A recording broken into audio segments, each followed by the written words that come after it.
Wow, ladies and gentlemen, we made it to 3-7. Ooh, a little windy in here. 3-7. You can kind of consider 3-6 and 3-7 kind of going together. Hopefully, 3-7 today will help kind of further explain what happened in 3-6. So, I don't know, maybe these two go together, and that's maybe a way to think about it. It's obviously a beautiful day for math because we're definitely deep into the calculus now. 3-6, 3-7, pretty brutal. But again, this is the mechanics of calculus. We're learning the mechanics of calculus. This is how derivatives work. Don't lose sight of what derivatives mean. It means slope. But don't forget it also means if we know the position function, we also then know through derivatives the acceleration and the velocity of that object. So super powerful, and chapter 4 will be more applications. Again, chapter 3 is just kind of learning the mechanics behind the derivative. A bunch of derivative rules, and then 3-6, 3-7, kind of like the algebra, if you will, behind calculus. So how the system works. So whereas in some of the glue-ins like 3-5 where we're finding the derivative of trig functions, those are rules that we only use when there's trig functions. 3-6 and 3-7, we use that all the time in calculus. Every single problem has the chain rule, and then today we're talking about what's called implicit differentiation. And that's the thread that keeps calculus together. It's the rules of algebra. It's the rules of calculus. Kind of like the order of operations hold together algebra. So let's get going. So hopefully today's glue-in kind of clears up a little bit of 3-6. And I can't impress upon you enough that in order to really kind of understand these problems, understand this concept, important to do the assignments that are assigned, because those problems that contain these topics, you just have to look through them. You gotta try them yourself. So without further ado, see 3-7. So we're gonna take the derivative of y squared equals x. Now this looks strangely simple, but it's actually strangely difficult because I've been keeping y'all ignorant for a real long time now. We've been finding derivatives, but every single derivative I've given you, every single equation that we're trying to find the derivative of has been y equals. It's always been y equals, y equals, y equals. So this one looks a little more complicated because look at that, it's not y equals. So we're going to find the derivative of that. So here's how this works, and honestly, I think it's going to help explain 3-6 a little bit more clearly. So we're going to take the derivative with respect to x of y squared equals x. So we're going to take the derivative of that. I think it's been helpful to see that there's a parentheses on the outside of each of these. So it's blah to the second power, and then x is actually to the first power. So I don't know.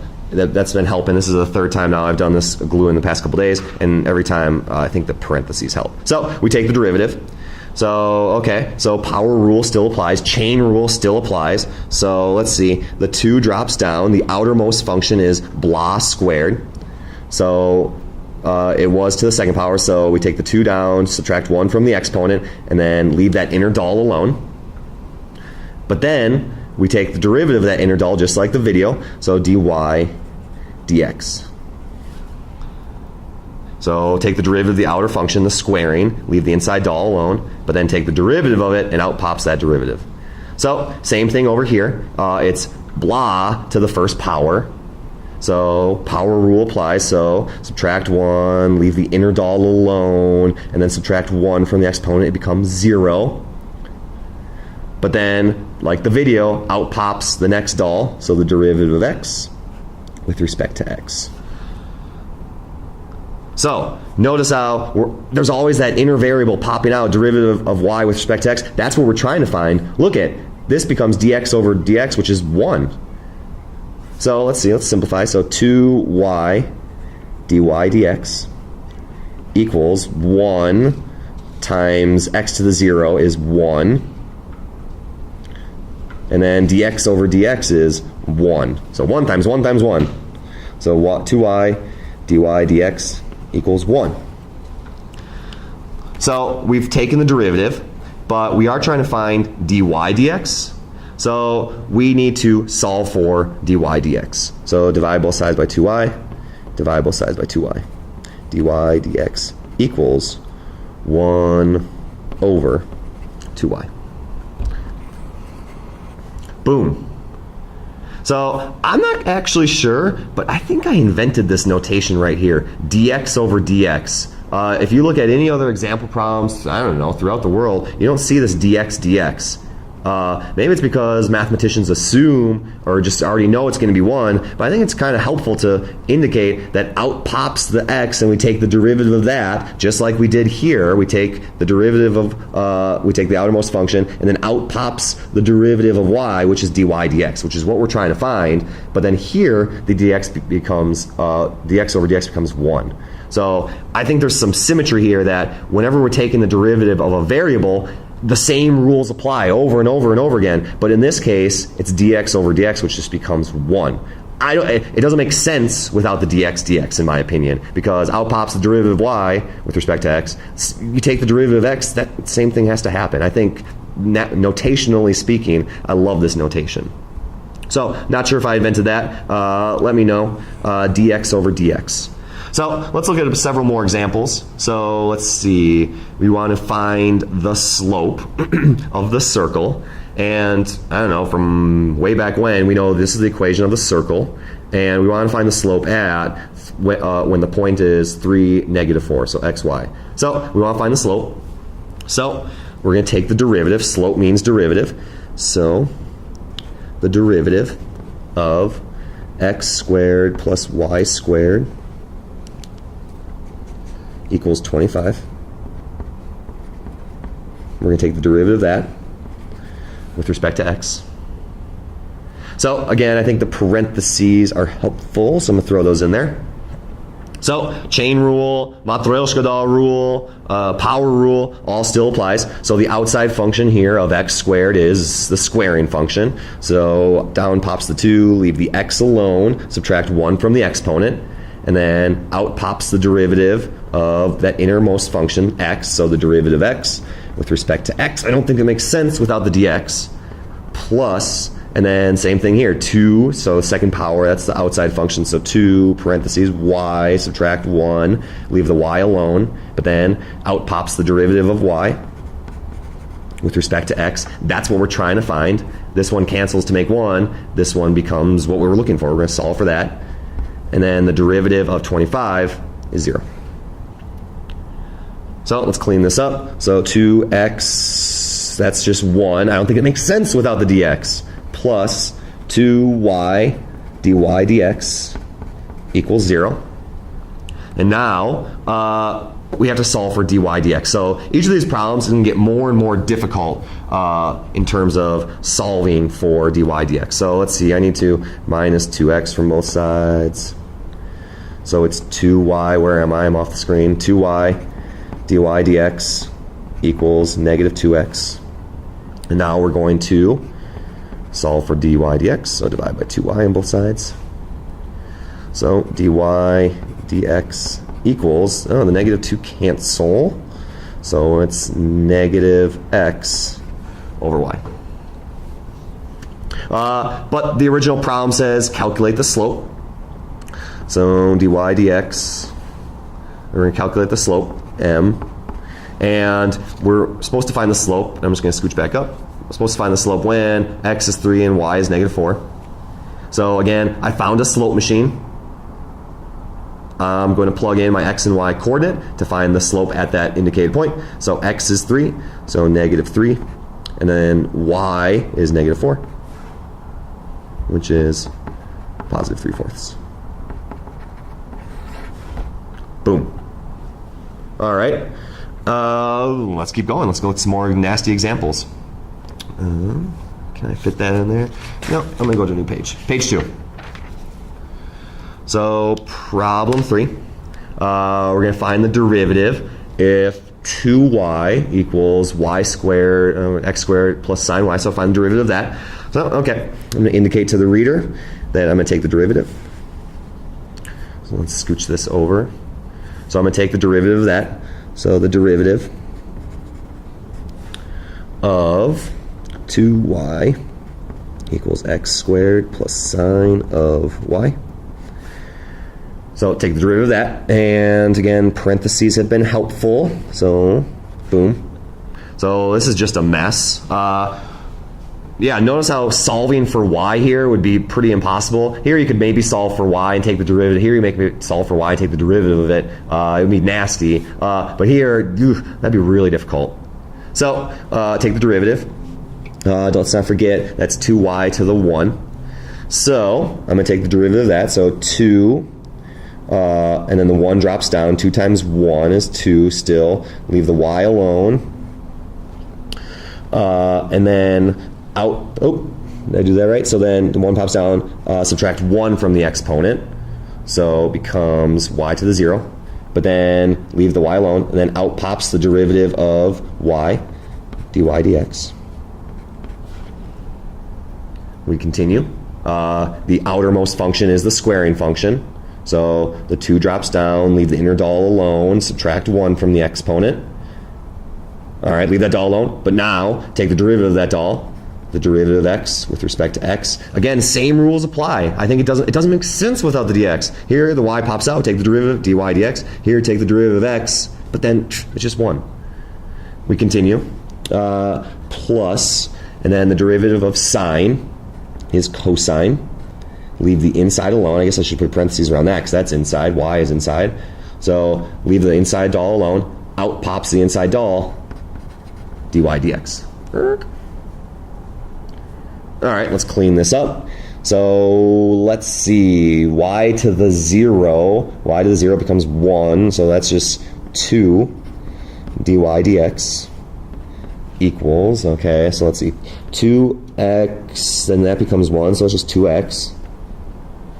And then plus, just kind of clean this up. Okay, this doesn't really do anything. Y dy dx. Alrighty. So we're solving for dy dx, but in this case, we got dy dx's on both sides. So this is nasty. Here's your game plan when you're doing these types of problems. You want to get dy dx's on one side, and then shove everything else to the other side. So since the 2x is here, I'm going to leave that there. I'm going to minus cosine y dy dx from both sides because I want to move that term with the dy dx to the other side. So I'm going to collect all my terms that have dy dx together. So I'm going to minus cosine y dy dx from both sides, so cancel. So, okay, we have 2 dy dx. Am I on the screen? Nope. 2 dy dx minus cosine y dy dx equals 2x. So that I've done my first task here. I want to collect all my dy dx's on one side, and I want to shove everything else to the other side. That one was already there. That's cool. So why I do that is because now I can factor out a dy dx from both of those terms. That's why I collect them on one side. So each of the terms has a dy dx that I can factor out. Boom. We're left with just the 2 minus cosine y. And that equals 2x. Boom, boom, boom. And then we divide both sides by 2 minus cosine y from both sides. Divide. Cancel. So therefore, put it all together. Dy dx equals 2x over 2 minus cosine y. Boomba. Whew, nasty. So, let's see, I have 2 more examples. So let's see, number 4, scooch back up. I really took a lot of space here, what the heck. I'm going to go to page 3.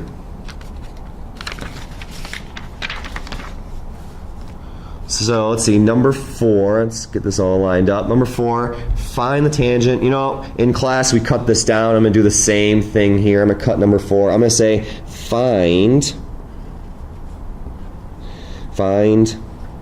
dy dx instead of finding the tangent line, just because we ran out of time in class and I'd like to kind of replicate what happened in class here. So find dy dx. So again, notice how really this is not too much of an extension. I'm going to show you basically the most important part of this problem. I'm going to find the derivative If we need to find the tangent line, we need to find the slope. So I'm going to find the derivative, and that's going to be the slope machine. So from there, this is a home run. So we have the slope, we're going to have the slope machine, and then here's the x and y coordinates. So really, this problem is practically done once I do this step of finding dy dx. So let's go. Let's do this. So find the derivative. Holy crap, this is nasty.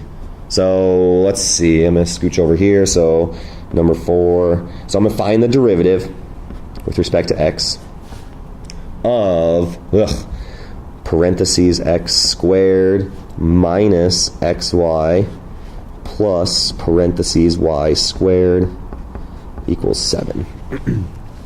So just a whole bunch of nasty example problems right here. Hopefully this is making 3-6 come into a little more clarity. And again, be on the lookout. See if I invented this notation. I'm not sure. I think I did. Dx dx. So we're going to take the derivative. So again, same rules apply. We have the outside function squared. Inside that function is x. That's the inner doll. So chain rule, power rule, all still applies. We take the derivative. The 2 drops down. Leave that inner doll alone. Subtract 1 from the exponent. Then out pops the next doll, derivative of x with respect to x. It doesn't make sense without the dx.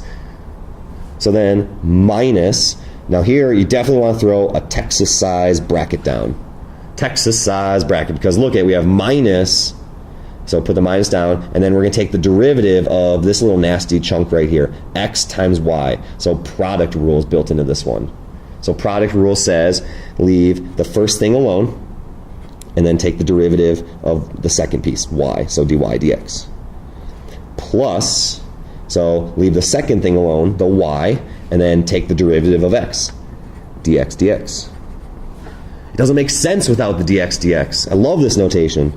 Close it, and then plus, and then the outermost function is the squaring function. So the 2 drops down, and leave the y alone, and then subtract 1 from the exponent, and that becomes dy dx.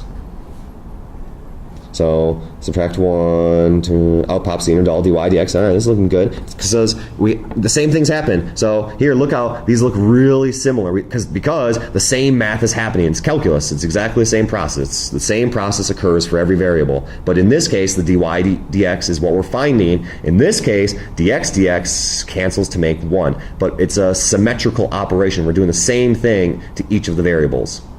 It doesn't make sense without the dx. And then the derivative of, where am I? Derivative of 7 is 0. All right, let's clean this up. This is nasty. So let's see. Am I off screen? There we go. 2x, that becomes 1. Texas size bracket, very important here. So this is y, because that negative distributes through x, dy dx minus y. That cancels to make 1. And then plus 2y dy dx equals 0. All right, make sure I got this all good. Dun, dun, dun, dun, dun. This is looking good. Okay, so 2x dx dx dx dx minus, yep. Okay, so we continue. Again, our game plan here is that we want to collect all the terms that have dy dx on one side, and then shove everything else that doesn't have a dy dx to the other side. So I have dy dx's here on the left side. I'm going to leave these be, and I'm going to shove the other terms to the other side, because that would be less writing, because I'm lazy. So plus y to both sides, and minus 2x from both sides, because I want to shove those terms to the other side. So on the left side, I still have 2y dy dx. I'm going to put that first, just because they're positive. And then minus x dy dx, and then I shoved these terms to the other side, so it's y, I'm an idiot, y minus 2x, and then again we kept the dy dx's here. We want those on one side. We shove the other terms to the other side, because this is the crucial step. This is we made it. If we made it to this point where we found the derivative, we'd be very proud of you. But we also want to solve for dy dx. Again, dy dx is on one side, other terms on the other. So now I can factor out dy dx. So that leaves us with 2y minus x equals y minus 2x. And then solve for dy dx by dividing both sides by that, 2y minus x. And now put it all together, dy dx equal y minus 2x, 2y minus x. Boom. There's the derivative there. All right, I think we're getting good at this. So one more example. One more example. All right, let's see. I want to get to number 5 here. So number 5 says, oh, okay. All right, folks. We want to find the second derivative. So it's honestly problems like number 5, and it's problems like number 4 that people say, oh, calculus is the worst. It gives me nightmares. So it's problems like these, because look at all that writing. So problems like 5. Look at, we're going to find the second derivative of this nasty piece right here.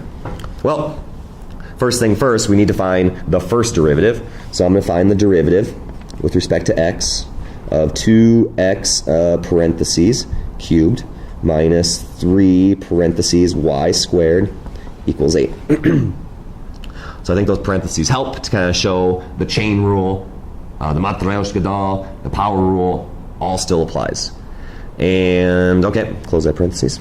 All right, so let's go. So we're going to take the derivative. So that means, let's see, the outermost function is 2 times blah to the third power. So the 3 drops down. So 3 times 2 is 6. Leave the inner dal alone, x, leave it alone.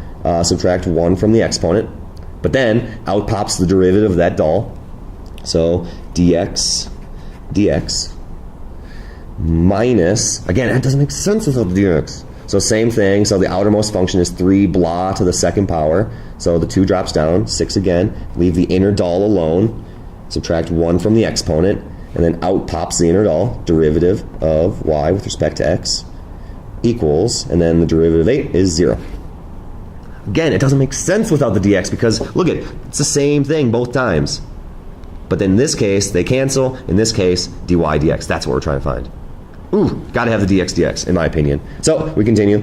6x squared, that becomes 1, minus 6y, going faster, dy dx equals 0. Again, now we need to solve for dy dx, so we minus 6x squared from both sides, going faster. So it's negative 6y dy dx equals negative 6x squared. Okie dokie. So divide both sides by negative 6y. So boom. So dy dx, am I on the screen even? Dy dx equal, the negative 6 cancels. So just x squared over y is left over. Neat. So we found the first derivative, but the problem asks us to find the second derivative. Well, this ain't so bad, because it's just a fraction. So now we're going to use low d high. So d2y dx squared. So low, and then d high. So the derivative of the high thing. So 2, the 2 drops down, leave the inner dal alone, subtract 1 from the exponent, out pops the derivative of the inner dal, dx. Doesn't make sense without it.